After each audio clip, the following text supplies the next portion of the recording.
Therapy ultrasound, or high intensity focused ultrasound, which is one aspect of therapy ultrasound, was first developed in the 40s in Illinois by the Fry brothers. They wanted to selectively destroy regions of the brain so they could look at behavioural studies, so what happens if we destroy this specific region of the brain to animals' behaviour.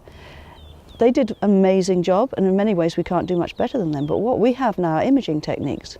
We can use magnetic resonance imaging, we can use ultrasound imaging, and we can both target our focus very exactly, but also monitor what we're doing very exactly, and that's important. You can't have a technique which is as lethal as a scalpel. You take something and you destroy it, unless you know exactly where you're placing it. And because we're doing treatments that are non-invasive, we're deep within the body, so we can't see visually what we're doing. We need to have the imaging techniques that will allow us to do it. It's important that it's non-invasive because, for instance, if you're treating the brain, if you're going to do deep brain stimulation, which is an alternative for the essential tremor treatment, you have to insert something into the brain, and the track on which you insert it, you do damage. So if you have something where you don't do any damage except at the central region where you want it, then that must be an advantage, surely. Also, if you don't have to breach the skin, so if you have a non-invasive technique which allows you to get into the liver or the pancreas without introducing any probes into the body, then you don't run the risk of infection. And hospital stays may be non-existent. I mean, some of these things you can do as a day patient, because the patient doesn't have any surgery. They don't have any wounds that you have to clean and close up and so on. I think it's now coming to the fore because people have realised that a lot of the chemotherapy agents and the radiotherapy we do has really nasty side effects. And if you can do something that really doesn't have side effects, then that's a better treatment for patients. It's just extraordinary how much you can do with it. It's the most versatile form of energy. You can use it at low powers to enhance drug delivery. If you use it at high powers, then you can kill cells by heating, by cooking them. I usually say if you can reach a region of the body with ultrasound imaging, then there's no reason why you can't treat it with therapy. So, we image the liver routinely to look for cancer and so on. So why not treat it with ultrasound at higher powers? We image the pancreas. The lung is not easy because it's full of gas, so it's not a great, ultrasound doesn't travel through air, so you don't image it with ultrasound, and it'd be very difficult to treat with ultrasound. The one exception is the brain. We don't generally do brain imaging with ultrasound because the skull's in the way, and ultrasound doesn't like to go through bone. It's reflected strongly by bone.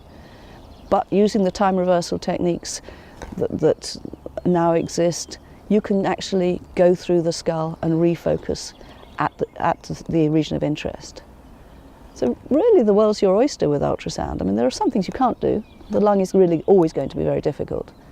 But as long as you can get at it and it's not moving too much, then you're fine. There's a huge number of things we can do with therapy ultrasound, but what we now need to do is to convince the clinical community that what we say we can do, and that it will be useful. That's difficult because clinicians are very busy, they're sort of stuck in their ways, they know what they can do with the limited time available, and they know the results they will get. The devices aren't cheap, so we have to persuade hospitals that they want one, and that it's just not a single-use device, but if they buy in one of these expensive pieces of equipment, they can treat the pancreas and they can treat uterine fibroids, and they can relieve pain with the same device. They're also not small, so especially in a space-strapped community like we have in the NHS, you need to convince people that it's worth taking up the space to do it as well. But the treatments are cheap, they're fast, they're relatively fast, they're single treatments, and you get very rapid results. So there are lots of things going for it. We also need to make sure that we please the regulatory bodies. So in the UK we have NICE, we have to convince NICE that what we're doing is good value for money and effective. And of course in the States there's the FDA, and they're an even more difficult body to get through. The barrier in the FDA for a lot of what we do is that most clinical treatments are ultrasound guided. So if you look at the number of patients that have been treated worldwide with ultrasound, almost all of it has been ultrasound guidance.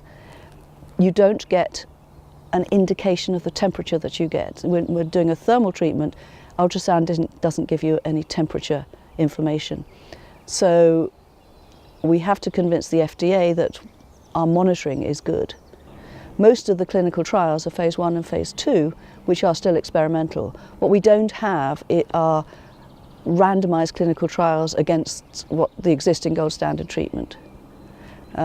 And that's always a problem. And when you have a new technique, the patients you get, especially in cancer, are patients who failed everything else. You know, they've had chemotherapy, they've had radiotherapy. There's no other option for them. So actually, if we do good things for those patients, it's an amazing treatment. I see the future of ultrasound maybe to be very different from the landscape we have now. It may not only be in the high-intensity focused ultrasound thermal ablation techniques that we're doing now, maybe in the lower power techniques that we're looking at preclinically now. So the drug delivery, the fact that we can get more drug into a tumour further away from the blood vessels using ultrasound.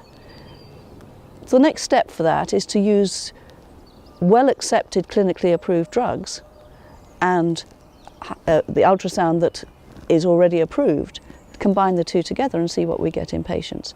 If that works, then we can expand that to a lot of different drugs.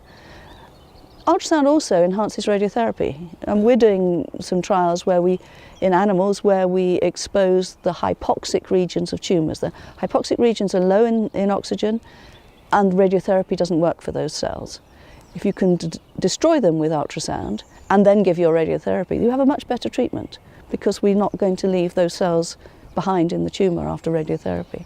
The fact that we can make the blood-brain barrier more permeable to drugs is really exciting. The fact that we can use ultrasound to get more of existing Alzheimer's drugs out of the blood vessels into the brain is really exciting. So maybe that will be a treatment for Alzheimer's in the future. Ultrasound is also being used to treat depression and obsessive compulsive disease. These are things that we know very little about, but maybe in the future that's where we'll be seeing a lot of therapy ultrasound. The brain is a very exciting organ for therapy ultrasound, and it's one that we never thought of in the past, but I think in the future we're going to see a lot more of it. The Engineering Physical Sciences Research Council has funded this network for ultrasound therapy, which we call Thunder. I'm really excited about this because it means that we can try and bring together the whole of the therapy ultrasound community in the UK. We can work together, we can initiate joint projects, and we can start to tell the rest of the UK, the clinical community, about what ultrasound can do, what therapy ultrasound can do. It's an enormous opportunity.